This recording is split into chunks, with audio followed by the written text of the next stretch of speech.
What's up, Lore Hounds? It's Cooper here in the Carbine Studios booth. I'm here with Chad Moore, the lead narrative designer. So we're actually checking out Wildstar. You guys just started revealing this again. You actually first talked about it at Gamescom. We just saw the What is Wildstar trailer and also a whole smorgasbord on your housing. Yeah. So let's start with the basics. What are you guys bringing to the MMO table as your core focus to the game? What are your pillars? So the things that I think are unique about our game, one thing is our combat. We've talked a lot about it. There's a lot of videos out there. You can play it on the floor, but it's based on a telegraph system, right? So as you fight mobs out in the world, they'll lay down telegraphs on the ground. There's kind of these red indicators that are kind of telling you, like, get out of there as quickly as you can. Those indicators are different per mob. As the game goes on, they get more complex, and so like the puzzles involved with figuring out the best places to go, get more challenging. So it's like per mob, per attack, like. Yeah, exactly. And the cool thing is not only are the mobs putting indicators on the ground, but you as a player do that as well. So if you're in a group, and let's say you're a healer, you're going to basically be able to tell the people in your group without saying anything to them at all, like, hey, I'm going to be healing in this direction. So, if players are around and they want to grab some of that heal, they may go over to that place that you're going to lay down your spell. And it's really kind of a cool result, sort of an unintended result of that whole telegraph system, but it now makes group play and dynamics a lot more unique, right? Because now there's a way to communicate each other without actually having to, be on Ventrilo or whatever. You can just communicate right in the world. Very visual. Yeah, yeah. So combat is one. Our path system, which we've talked tons and tons about, is also another one, which is along with your class and your race, you can also choose a path. And basically what you're choosing when you choose a path is you're choosing a particular play style, right? So you can choose to be an explorer, which means that you're running around. You're like going to the highest mountains and you're exploring secret caves, and that's the sort of play style that we associate with people that want to get out and do explorer kind of thing. So there's that. There's the soldier. That one's pretty cut and dry, right? If you're a soldier, like, you're fighting things, right? So you're triggering like dynamic events and public events. You're doing assassination quests, you're getting SWAT missions, so you get to try out new cool guns and hardware. All those things that you associate with being a soldier. And you're going to be rewarded for doing that all the way through the game. The other two that we haven't talked as much about are the scientist. That's sort of like, I consider that like if you're a real like hardcore lore person and you really want to delve into like the stories behind, why is this ancient Elden experiment here? What was happening? Well, as a scientist, you get to delve into that.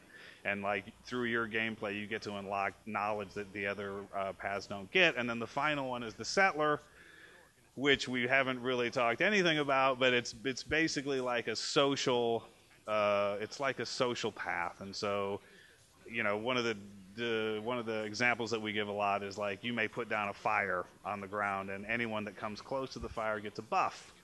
And so, as you play through the game, there's going to be these opportunities for you to help the community by doing things and building things in the world, and that's sort of what a settler's all about. All right, this is the continuation of Wildstar with Scott, everybody's best friend. Ready? I'm ready. All right, hit it.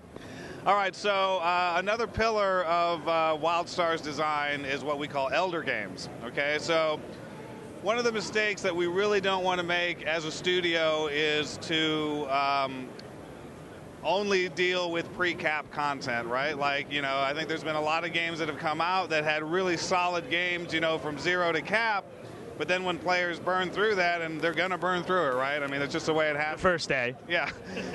They get to the end, and then there's nothing left to do, and that basically means that they leave and go back to what they were playing before or wait for the next thing. So we're definitely focusing on that from a development standpoint right from the beginning. So when you get to level cap, there's going to be a whole bunch of different kinds of content that you're going to get to play. One of the big ones that we've been talking about over the past couple months is something that we call war plots. And war plots are like group PvP where like you and a bunch of your most bloodthirsty friends get together and you make yourself like a death fortress. and you can deploy weapons and defense systems and killer robots and raid bosses that you've captured, let's say in a raid, and you can set those. You deploy the raid boss? Yeah. And you can set those things against each other, and then, you know, whoever's left standing at the end is basically the winner, and you're rewarded for that. So one of the other things is anyone who's seen the latest trailer you guys put out, This is Wildstar, they know that this game is cheeky. It doesn't take itself too seriously. We've heard a comparison of it's a cross between Fable and Borderlands 2. So you guys, you know, there's a lot of fun, a lot of kind of, you know, moments where you're poking fun at the genre itself, but you also have those serious moments built in there. Is that something that's pervasive through the whole game, or is it more like you were doing it for the trailer, or? Yeah, I mean, so we really embrace what we call personality, and that's everything from, you know, how our characters speak, to how they look, to how they move. Obviously, even, you know, from our marketing trailers that where we're just talking about the game, our narrator, he's this guy, Fred Tatasciore, who's just like one of the most talented voice actors out there. You know, that whole thing is sort of in that same vein, right? Like, you know, we want people to laugh, we want them to get excited and get pumped up, and you're gonna feel that in everything in the game, whether it's how, you know, characters look or how you run around, you know, the kinds of content that you do. In Dune, we have this quest where you strap this big rhino full of explosives and you remote control it out and you blow up poachers. You know, I mean, you're still killing things and still getting XP. Wait a minute, so you're using a rhino to blow up poachers? Yeah. And it's ridiculous, right? I mean, these explosives are basically just 4 big barrels, and red. And they're red, you know, and, you know, you kind of trundle out there and boom, you blow them up and they blow up into big meat chunks. And, you know, I mean, it's funny, right? So that's the kind of thing that you're going to see. And, you know, on the flip side, there's going to be scary moments and epic moments. But, you know, we don't think that that has to be so dark and ominous the whole game. I think they get drawn in when things are a little more accessible and a little more humorous, and we're going to give them that. So we got like 4 main pillars you guys are looking for to put out in this game. When is it coming out? I mean, you guys announced this at Gamescom a little while ago. It went dark, and now you've been returning to the scene. Are we getting closer? Yeah, I mean, so earlier this year we announced that we are shipping this year. I'm sorry, early in the year we announced we're shipping in 2013. The beta is beginning extremely soon, so if you haven't signed up already, I would recommend you do it immediately. Because those of you that have been waiting, you're going to be happy. You're going to be happy really soon. So get out there. We're going to get it out. We're going to get people in there. We're going to test it. But right now, we feel good about this game coming out in 2013. I'm going to go on a limb and assume beta is going to be right after GDC, but it may or may not be. Yeah. Another concrete answer. Right.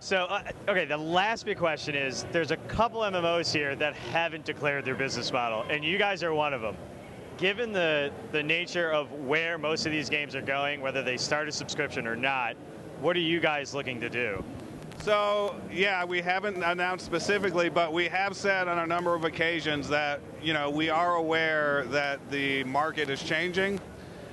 Players' expectations are changing. I think that they want more choices, you know, and so when we do talk about what our business model is going to be, I think people are going to be happy with it, and it's going to make the most sense in terms of where the market is today. All right, Lore Hounds, Wildstar going beta soon. I hope you enjoyed our multicolored faces thanks to the awesome lighting we've got going on in the booth. Thanks so much, Scott. Thank you.